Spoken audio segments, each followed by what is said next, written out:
مگر ایک بات میری یاد رکھ لینا، کس قدم پر یا کس دن یا کس لقمے پر یا کس محفل میں موت آ جائے، موت سے پہلے جس محفل میں ہم جائیں، جس جگہ ہم جائیں، جس طریقے سے ہم سفید لباس یا صفائی سے ہم پیار کرتے ہیں، اسی طریقے سے ہم نے اپنے دلوں کو صاف کرنا ہے۔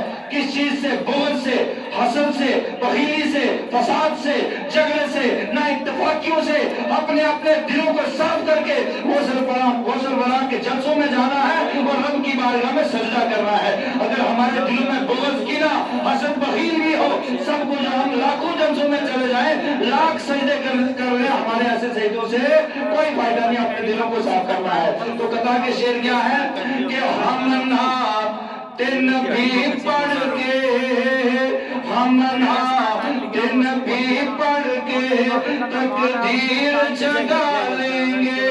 پورا مجمع ہاتھ لگا دے یا رسول اللہ کہ ہم نعت نبی پڑھ کے، ہم نعت نبی پڑھ کے تقدیر جگا لیں گے۔ ایک روز ہمیں آقا، ایک روز ہمیں آقا طیبہ میں بلا لیں گے۔ آج ستانے والے بہت ہیں نا کہ گردش نے زمانے کی، ارے گردش نے زمانے کی ہم کو جو کبھی چھیڑا، گردش نے زمانے کی ہم کو جو کبھی چھیڑا، ہم وہ سے پاک تم کو آواز لگا لیں گے۔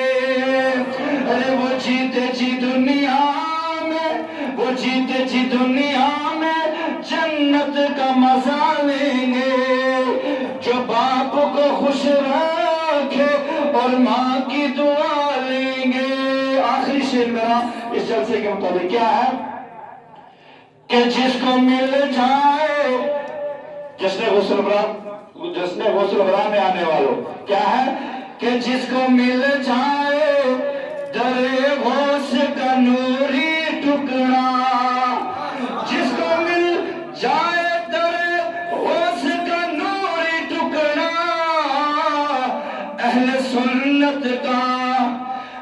سنت کا وہی شیر ببر ہو جائے۔